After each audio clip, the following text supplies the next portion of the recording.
This video is brought to you by Raycon and their all-new everyday earbuds. It's the biggest refresh of Raycons in years, adding new features like active noise cancelling and multi-device connect, all while remaining at Raycon's famously reasonable price. Click the link below to get 20 to 40% off your order, plus free shipping, or stick around to the end of the video to learn more. Gamers, hello and welcome to another edition of This Week in Video Games. Now I know we are all very excited to take a deep dive look at the remarkable critic reviews pouring in for the new Borderlands film and the accompanying Randy Pitchford meltdown on Twitter. But before that, we've got some very important admin to knock over first. Question, are you going to Gamescom? If so, then be sure to stop by the Friends Per Second podcast live show that will be happening at 4 p.m. on Thursday. I'd earlier said 5 p.m, but that was wrong. 4 p.m, it's 2 hours of Lucy, Jake, and I. Will I do some iconic Australian breakdancing? Never say never. If Raycon can get away with it, then maybe so can I. Okay, so with all that out the way, can I ask you another question? Were you one of the 6 people who saw Borderlands at the movies this past weekend? That's right, the Borderlands movie arrived and it did not go very well. Covering this roughly 6 days after the premiere, this already feels like really old news, as though society has collectively agreed to pretend as though the Borderlands movie does not exist so we can spare ourselves the pain. But it does exist, allegedly. Though movie theaters would probably be the most dubious on that statement, having looked at their box office receipts after the opening. The movie pulled in just $8 million, even though it opened across over 3,000 cinemas. That means it made an average of $2,600 per cinema, and if a ticket is roughly $20 a pop, only about 20 people per day per cinema went to see this film.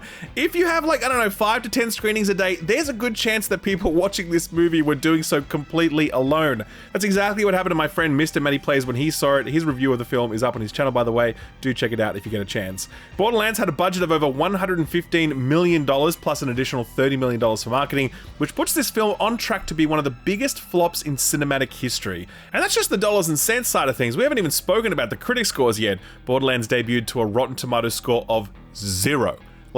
Actually 0. Imagine if the next Borderlands game arrived and 0% of critics recommended it. That is what happened to this film. The score shifted slightly when a YouTuber by the name of Grace Randolph gave the first positive review. Her pinned comment at the top of her video is quite funny, quote, "I set this upload at 3 a.m. and I'm pretty shocked to discover this morning that, at least so far, I'm the only positive review on Rotten Tomatoes," end quote. Her review focused mainly on Cate Blanchett, who she's a big fan of, but she didn't have many kind words to offer about the rest of the cast or the movie in general. Right now though, Borderlands sits at a sterling 9% on Rotten Tomatoes, and the punters view it little better, putting it at a 52% audience score. The Guardian scored this one 1 star out of 5 and said, quote, "Video game adaptations have spewed out some serious clunkers over the years, but even by the lamentable standards of the genre, Eli Roth's reshoot-plagued Borderlands is abysmal," end quote. So the movie is bad and a commercial flop, but look, it happens. That's show business. You make something good, you make something bad, you take it in your stride, and you keep going, because that's what you gotta do, right? Well, maybe, but not if you're Randy Pitchford, CEO of Gearbox Studios and 2019 Medieval Times Customer of the Year. With the reception to the movie clear for all to see, Randy thought that the best thing to do would be to tweet through it, passive-aggressively asking people if it should have had a different plot, and then getting weirdly dismissive when people offered different suggestions as to why the film was bad. He got so upset that he just started blocking people, including, the biggest Borderlands content creator, plus Paul Tassi of Forbes, who was clearly no fan of the film, but no one else was either, so it seems a bit strange to single out Paul Tassi, given that his feedback was far from toxic or personal. Pitchford then tweeted out a link to Paul Tassi's book, being like, "Should I read this? I'm trying to build a bridge here," which was clearly just a really obvious and immature attempt to invite people to dunk on Paul Tassi's book or something. And then he went on some big, "I'm not mad, please don't write in the newspaper that I got mad" tirade about how he thinks Paul Tassi is a dick and is obsessed with Borderlands, even though Paul Tassi is neither of those things.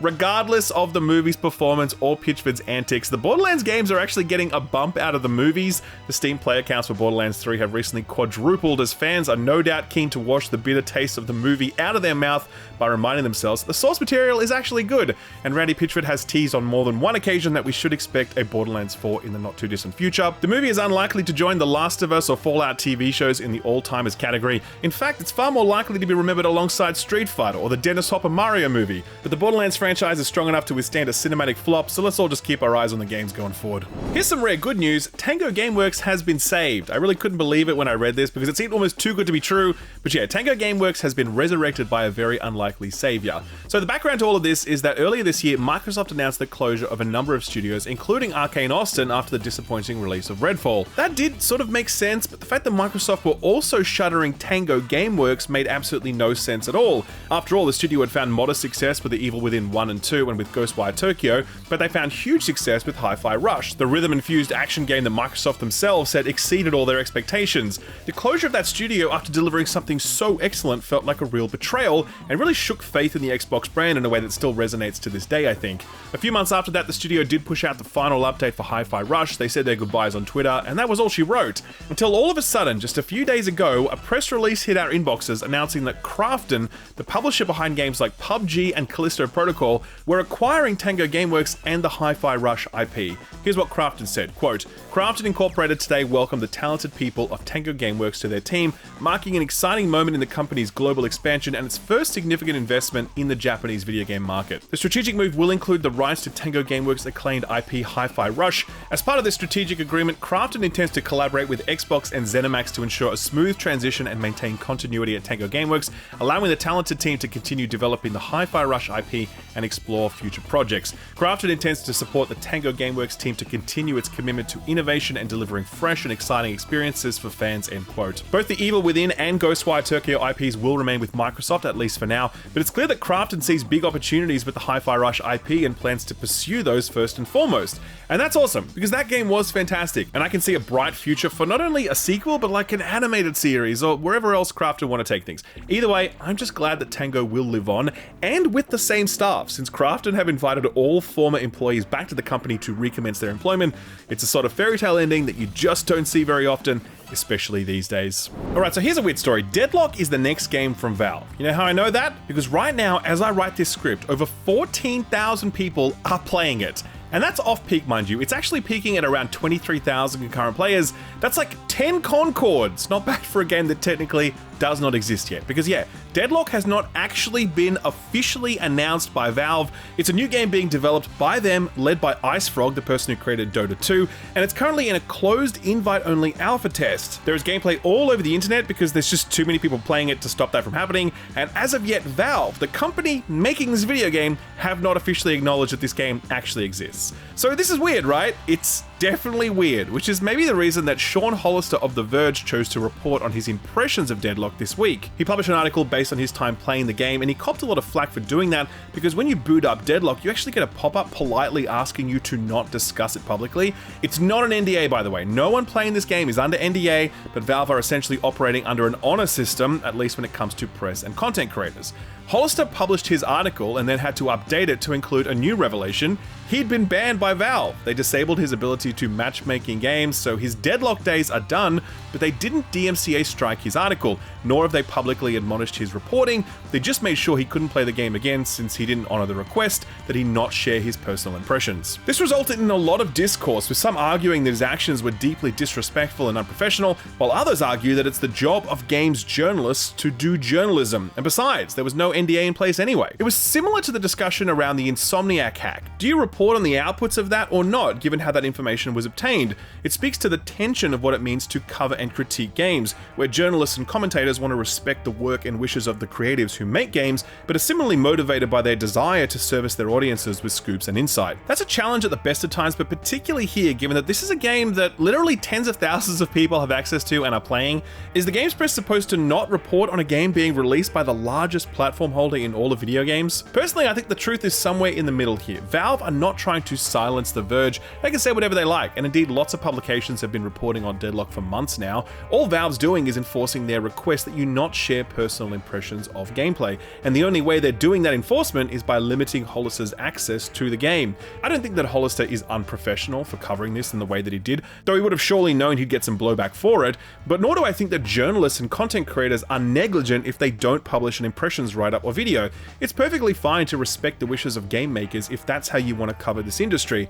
Bottom line though, this game exists. Everyone knows that. Do some Googling and you won't struggle to find hours of recorded gameplay. Valve are not trying to keep it a secret, they're just not ready for people with audiences to start offering their impressions yet. And I for one am okay with waiting a little longer before I begin sizing the game up. From what I hear though, the chatter is very good, and while we all roll our eyes when a new hero shooter is announced, this one has the sort of buzz about it that may bode very well for its long-term prospects. A quick lightning round to finish off. A lot of uncertainty at the moment with regards to Warner Brothers and the future of their games division. Financial Times are reporting that executives are weighing up the option of selling off the entire games division, a move intended to steady the company after a 70% decline in stock price since the Discovery merger back in 2022. During a recent earnings call, however, Warner Brothers executives said they were exploring the possibility of licensing out their IP, allowing them to get the upside on any game releases with none of the cost outlays or downside risk. All of this comes as Suicide Squad blew a massive hole in their revenue, delivering a 40% loss for the gaming division for the financial year.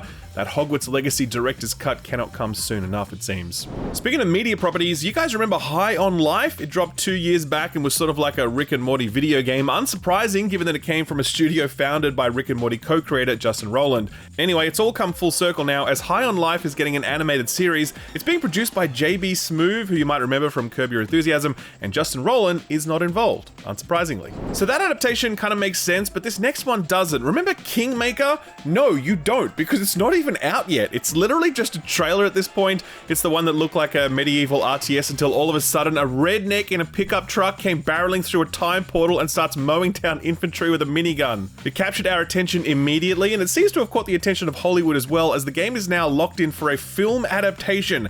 They're making a movie based on a game trailer. I don't know, man, between this and the Borderlands film, I think we may be in some sort of adaptation bubble that's just about to pop. The Fallout London mod has been a smash hit, so much so that the team of people who made it are actually forming their own studio. The head of the project, Dean Carter, said this, quote, "It'll be completely our own thing and we can create a game that we want, that we think the community will enjoy. Fallout London has been a great springboard for that," end quote. Fallout London is actually the fastest redeemed game of all time over on the platform that hosted it, Good Old Games, so that's an incredible result for a team of volunteers. Wishing them all the best and very excited to play whatever they come up with next. Balatro went absolutely gangbusters when it released earlier this year. It just passed 2 million sales actually, and it's a genuine Game of the Year contender. No word of a lie. Please go and play it if you have it. It's so popular that the creator is worried that when he dies, some gambling company is going to turn it into an actual gambling game. That's why he's written in his will that the IP will be forever protected from gambling companies and that Balatro will remain pure. Extremely based. God bless you, local thunk. Concord is releasing next week. I know, I can't believe it either. And this week, the developers Firewalk have laid out their long-term plans for the game, or at least medium-term. They're promising 3 seasons of content delivered over the next 9 months, each season delivering a new character, a new map, new cosmetics, etc. Interestingly, there will be no in-game purchases at launch, but these will arrive later. Yeah, man, Concord. Gonna be very interesting to see the launch numbers next week when that $40 price tag actually hits. Genuinely hope this one goes the distance, but the odds seem very, very stacked against it. GamesIndustry.biz's Chris Dring has been chatting to developers about the Switch 2, and he says that we shouldn't expect it in Q1 next year. Quote, "No developer I've spoken to expects it to launch this financial year. In fact, they've been told not to expect it this financial year. A bunch of people I spoke to hope it's out in April/May," end quote. Obviously, take that with a grain of salt, but Dring is a very reliable journalist and commentator, so I'd be more inclined to believe him than not. And finally, Red Dead Redemption 1 is very likely coming to PC, and the source of that information is, ironically enough, the PSN. There was a listing for an upcoming package that contained both Red Dead 1 and 2, but it described itself thusly, quote, "Red Dead Redemption features all of the 2023 console version upgrades plus PC-specific enhancements, including support for increased resolutions and frame rates, multiple displays, and other accessories, plus spatial surround sound," end quote.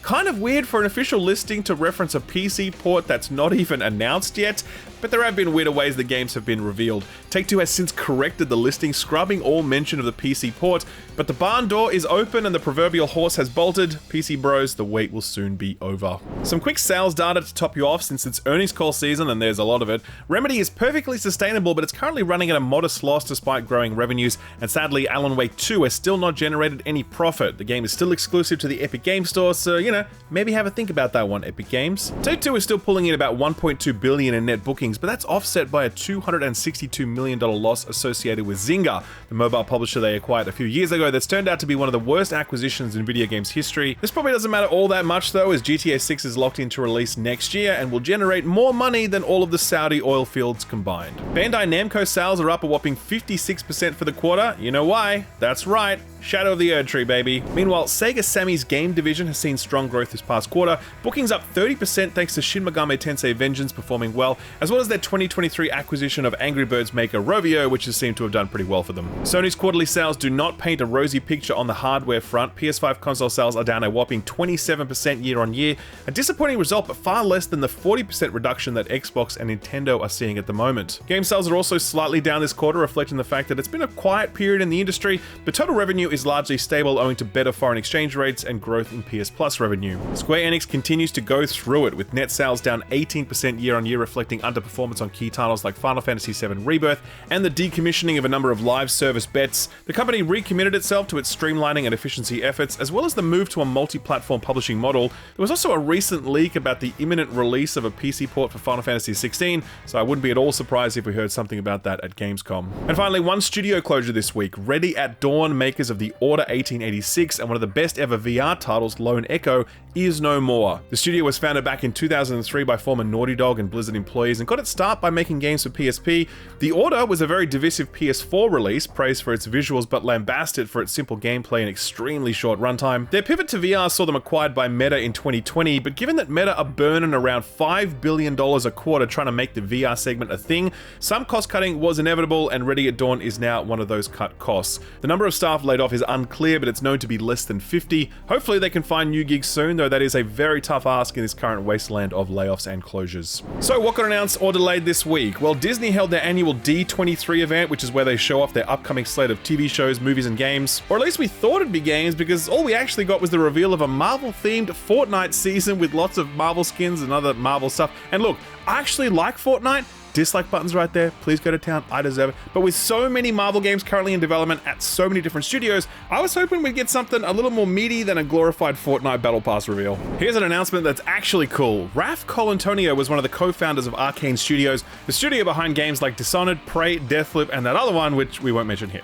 He left that studio after the Bethesda acquisition to start his own thing, a studio called Wolfeye. Their first game was something called Weird West, an isometric immersive sim game set in a supernaturally infused Wild West. I personally did not like it, but a bunch of people did, and since launch the game has been significantly updated, so it's meant to be a hell of a lot better than when I played it. Regardless, Wolfeye has now begun teasing their next project, and it's extremely exciting. It's a first-person action RPG set in an alternative America at the turn of the 20th century. The studio released a handful of screenshots showcasing a distinctly steampunk aesthetic. Colantonio describes it this way, quote, "Something like Fallout meets Dishonored. If there's such a thing as a continuum between Fallout and Dishonored, I would say Prey is somewhere in the middle because it's already more RPG than Dishonored, and this new game is somewhere closer to Fallout as far as the RPG-ness goes," end quote. Absolutely love me some RPG-ness, cannot get enough of it, and very excited to know that this team has set their sights on this sort of project. There's no date for this one yet, but you can sign up for a closed alpha right now, a very unusual move for a game like this, to be honest, but a welcome one. The early access model has proven itself to be extremely valuable in building these big RPGs, just look at Baldur's Gate 3,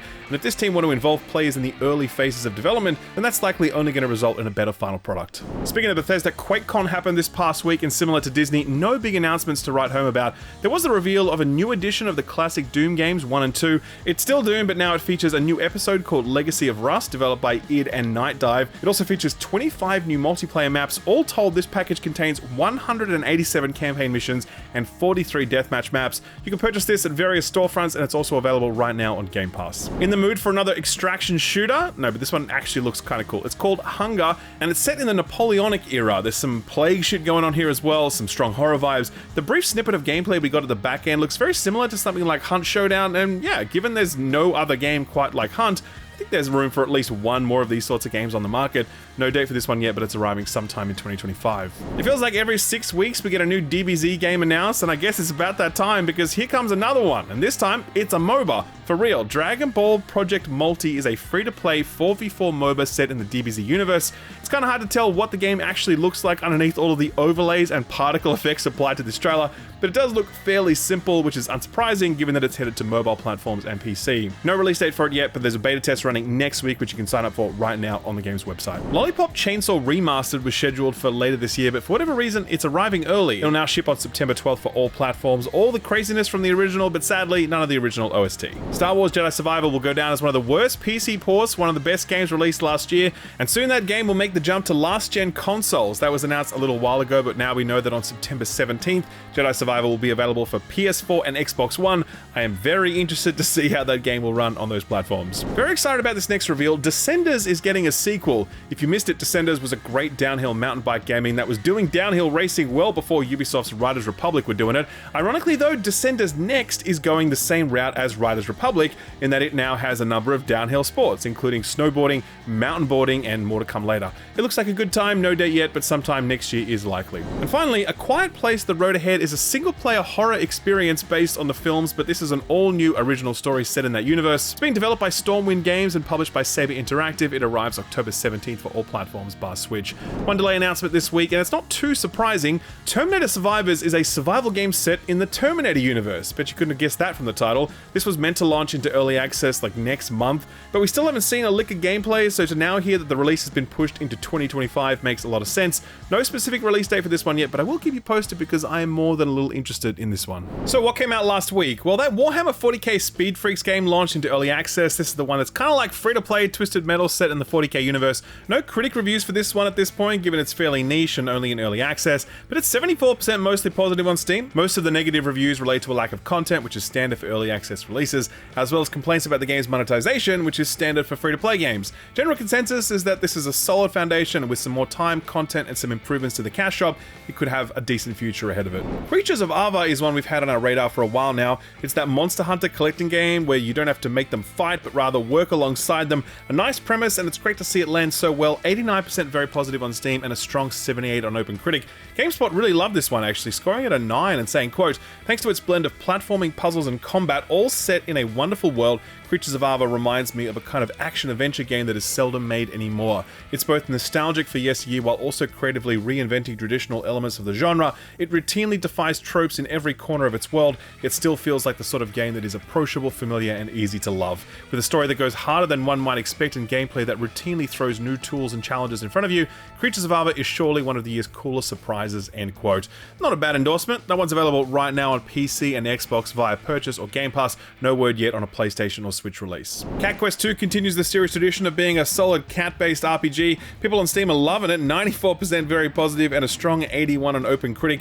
Press Start scored this one an 8, saying, quote, "Cat Quest 3 is a succinct, super adorable action RPG that builds on its predecessors with even more variety, accomplished visuals, fun twist, and an absurd dictionary of puns. If you're after an adventure that offers everything you want from a modern RPG in a bite-sized format and less than 10-hour runtime, this is for you," end quote. A little cat pun there to get you in the mood. Nice work, press start. Deathbound was that very weird-looking Souls-like featuring armored Arthurian knights doing capoeira in dark, gritty urban environments. A very odd-looking game that doesn't seem to have fully come together. Only 54 reviews on Steam, and it's sitting at a mostly positive 74%. Critics are pretty down on it though, scoring at a weak 62 on OpenCritic. Shacknews scored this one a 6, saying, quote, "Deathbound, like many other Souls-like games before it, brings a few neat ideas to the table. While they are certainly nice to sample and play around with, a lot of the surrounding elements are sluggish and bland. It's still great to see developers having a go at joining the pantheon of games in this genre, but Deathbound didn't leave me wanting to come back for more," end quote. SteamWorld Heist, on the other hand, has done very well for itself indeed. Chatted with my friend Lucy James about this one. She says she booted this up on a whim and ended up playing it for like 8 hours straight. Seems as though she wasn't alone in that one, as it's currently sitting at a very positive 95% on Steam, and critics are also impressed, putting it at a strong 82 on OpenCritic. PC Gamer were on board, scoring this an 81 and saying, quote, "SteamWorld Heist 2 combat and progression are brilliantly evolved from the previous game and make for a really sharp yet accessible strategy experience, and those looking for maximum value may well applaud a more substantial offering. But for me, it's hard to shake the feeling that this still impressive machine would have run even more smoothly with a few less bells and whistles," end quote. The one's available right now on all platforms. And finally, Crush House arrived exclusive to PC. It's the latest thing from Devolver Digital. It's a first-person shooter, a game about being a camera person and producer on a reality TV dating show. It's all harmless fun until until a dark secret is uncovered, which really is pretty accurate for any reality TV show when you think about it. This one is far more about the vibes and the premise than the actual gameplay though, since it does seem to have a few gaps that hold it back, but none are so severe that it pulls the whole thing down. That's reflected in the review scores. On Steam, it's sitting at a mostly positive 71%, and critics are in a similar spot, scoring at a strong 77 on OpenCritic. Eurogamer scored this one a 4 out of 5 actually, saying, quote, "Even though some parts might momentarily break the illusion, the Crush House maintains its shiny sheen of plastic perfection, one that hides a dark, sickly goo inside. It touches upon multiple facets of reality TV with sharp satire and wit, including the nature of relationships we have with contestants on these shows, and the industrial turn of people and their lives for our entertainment, and the truth of what's captured on screen impacting what's happening when the cameras are off. You definitely want to tune in for this one," end quote. So what's coming out this week? Well, there's a lot of stuff this week, so forgive me if I canter through a few of these. Kicking things off is Sam & Max The Devil's Playhouse Remaster. This is the third season of the Telltale-made Sam & Max game, and while the remaster is being developed by Skunk Ape Games, this team does contain a number of former Telltale developers who moved over when Telltale went under back in 2018. This one has all the visual, sound, and score upgrades you'd expect from a remaster. It's arriving on all platforms on the 14th. Arco is one to keep an eye on. Edge magazine got a hold of this early and scored it a rare 9 out of 10, which is always enough to get my attention. It's a top-down pixel art cowboy strategy game that kind of reminds me of the sort of stuff we used to get back in the 16-bit era. Obviously very simple in its construction, but it seems to have got it where it counts. This one's headed to PC and Switch and arrives on the 15th. Dredge is getting some more DLC on the 15th. It's called the Iron Rig, and it adds around 2 to 5 hours more gameplay centered on an oil rig that gets added to the map, providing a new story arc that sees you revisiting areas from the base game to uncover a new mystery. Plus, there's a total of 50 new fucked up fish to catch. That's a lot of fucked up fish. Here's what I'm pumped about this week. Hunt Showdown's 1896 update is dropping on the 15th. Not only does this include an all-new map, the first in 3 years, but it also sees a massive engine upgrade for the game, a whole host of changes to weapons and items and heaps of other stuff, plus it delivers native current-gen apps for consoles, meaning it's, properly optimized for PS5 and Xbox Series consoles. Oh, and did I mention that you can now center the reticle? One of the biggest pet peeves of anyone who tried Hunt Showdown but didn't like it. Hunt is a one-of-a-kind masterpiece of horror, tension, and sound design, so if you haven't yet checked it out, then now is the perfect opportunity to do it. Stick with it though, it's very tough at first, but I promise you it is worth it. Kingdom Bridge of Spirits is a fantastic third-person adventure game with some stunning visuals released back in 2021 for PC and PS5, and on the 15th it'll finally arrive for Xbox, a very solid pickup that one. Phantom Spark is one I hadn't actually seen before this week when all of a sudden it appeared in my inbox. A very sleek-looking Wipeout-inspired racer that boasts a single-player campaign, 30 tracks, and split-screen multiplayer. Nice to know these sorts of games are still getting made, filling that Wipeout-shaped hole in our lives. This one's headed to all platforms, including Mac, and it arrives on August 15th. Shapes 2 is the sequel to Shapes, an automation game that sits at an extraordinary 96% overwhelmingly positive on Steam. It's one of those automation games that totally scare me, but other people really love them, and this is meant to be a good one. It arrives in early access, exclusive to PC on the 15th.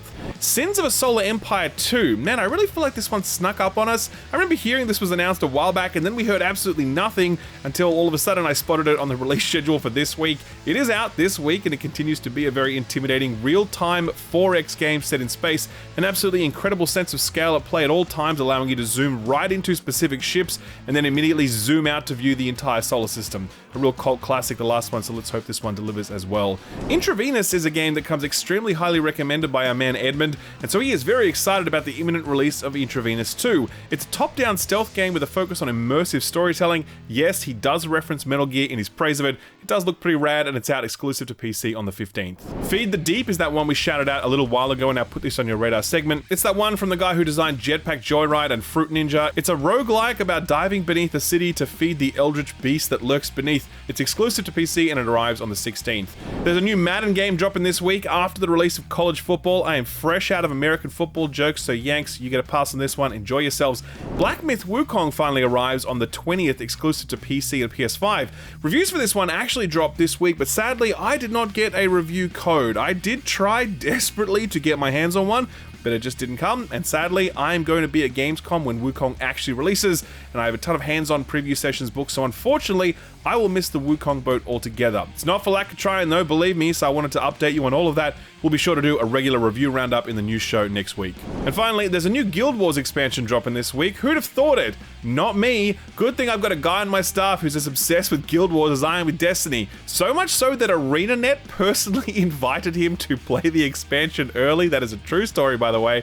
Why don't you just tell him, Austin? Thanks, Ralph. Yep, so I did indeed get about 2 hours of hands-on time with the latest expansion, Janthea Wilds, and unsurprisingly, I loved it. The 2 new maps are vast, multi-leveled landscapes that boast a very natural kind of beauty, especially with the Aurora Borealis that hangs overhead. Skinner would be proud. To help traverse it, we've got a newly revamped mount, the Warclaw, which feels almost exactly like Torrent from Elden Ring on account of its new double jump ability. The expansion overall had a kind of chill vibe about it, packed with diverse events ranging from a dancing ritual to a mount maze. But we also came upon this giant world boss that offered a really engaging combat challenge.